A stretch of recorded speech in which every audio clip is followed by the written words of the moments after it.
The First World War was called the War to End All Wars. But the fact that we call it the First World War should give you a hint that it did not end wars. In fact, just 20 years after the first, the Second World War engulfed the world, and both wars witnessed horrific atrocities that stain the pages of human history. Now, history books often divide these two wars and the 20 years of the interwar period in between into three distinct events. But in this course, we ask you to think about them together as a single 30-year period of global conflict from 1914 to 1945. And of course, with the three frames, we can better understand the connections that link this period of global conflict. For example, we can begin to understand the causes of both wars through the communities frame. As you learned in Units 4 and 6, nationalism emerged as a transformative force in the long 19th century. But while helping people to unite, nationalism also caused resentment between states, resentment that simmered under European politics.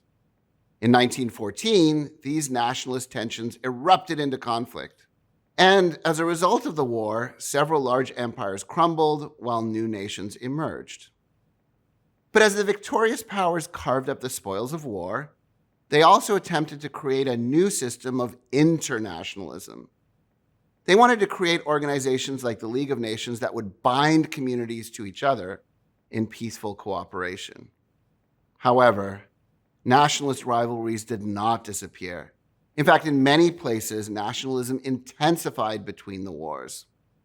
Racism, ethnic chauvinism, fear, and bitterness turned people against the populations of rival states abroad and against minorities at home. And in the end, internationalism failed in the face of this extreme nationalism.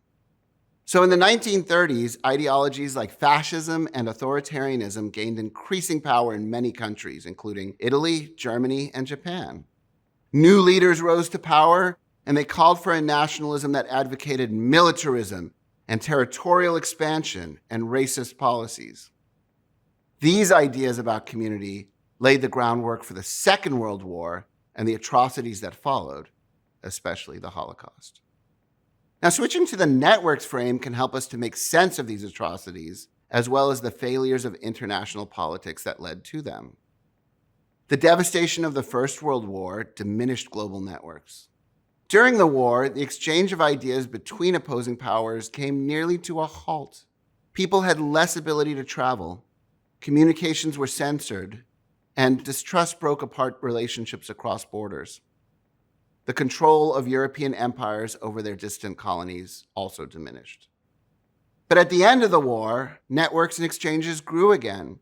Relationships, from the diplomatic to the personal, resumed quite quickly, and colonialism was rapidly reasserted.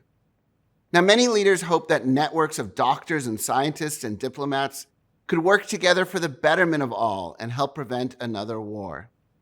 But they learned, ironically, that ideas of extreme nationalism moved along the same kinds of networks as those of internationalism. Can looking at production and distribution also help us to understand this period? Maybe. Many historians refer to the two world wars as total wars. The phrase total war indicates a war in which all of a society's political, social, and economic systems commit to warfare. The economic cost and devastation of two global total wars reshaped patterns of production and distribution everywhere. In both wars, nations raised armies in the millions, drawing from their colonies as well as their homeland. And production of consumer goods slowed everywhere as the war effort consumed resources for the tools of war.